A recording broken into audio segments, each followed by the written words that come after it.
Welcome back to my shop, and welcome back to the multi-part series on Inlay. I'm going to show you in a few easy steps how to go from here to there. This is part 4.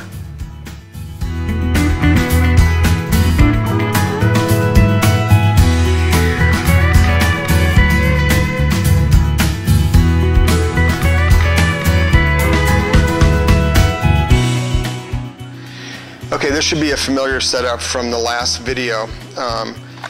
I've taken Chuck's idea of using thin cardboard, and this is just a piece of cardboard off of a shirt box. But you could also use the cardboard from a cereal box, also the back of a pad of paper. So this is much thinner than the cardboard that I was using before. Probably, I'd say, maybe 2/3 the thickness. So not quite as stiff, but it definitely works. On top of that, I've used one of those full-sized labels and applied the leaf motif. And this is a piece of that cherry veneer that's been cut into a 4-inch square. Now, when I practice with Chuck's suggestion, and his suggestion was using thinner cardboard and a stapler, it works. But what I realized is that the veneer is very sensitive to the heavy drive of this stapler, and I think that's going to be true with all impact staplers that use basically a hand mechanism. So just to try it, I just used a piece of veneer, and of course it split right away. But as soon as I did it again with veneer that's reinforced with that paper gum tape, it worked perfectly. I did it a couple times and got no splitting. So Chuck's technique works great.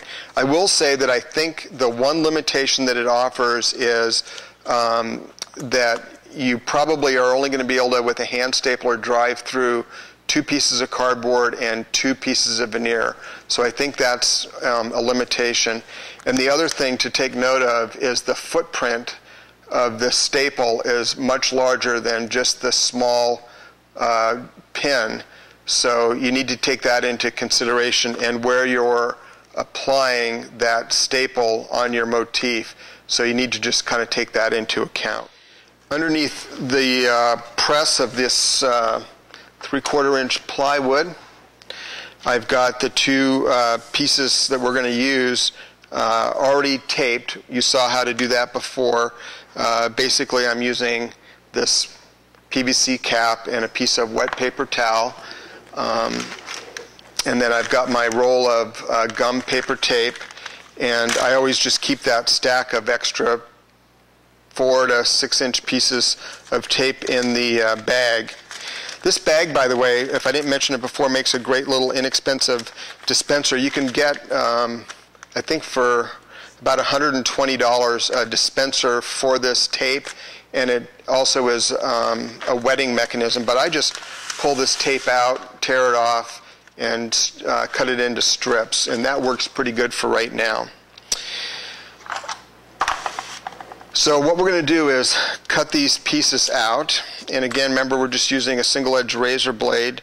We'll cut along the edge. And I'm just freeing the veneer now from the paper tape. So there we have our 2 pieces of cherry veneer that are reinforced with paper tape.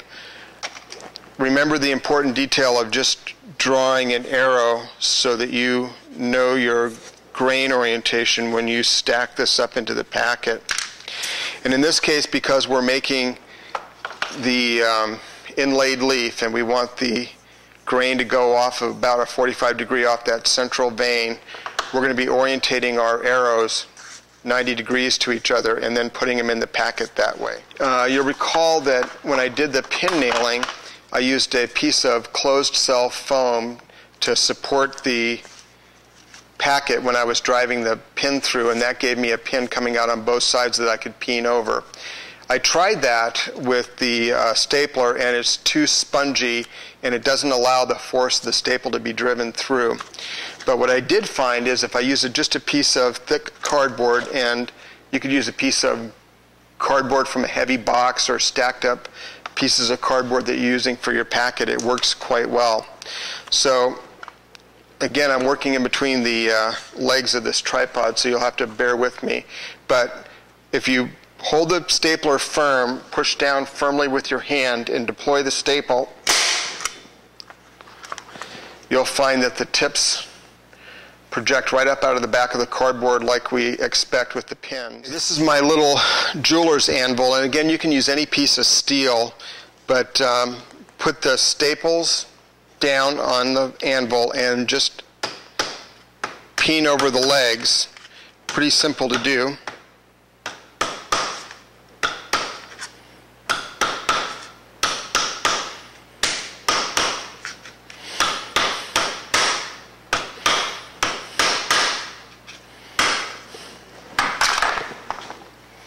So there you have it.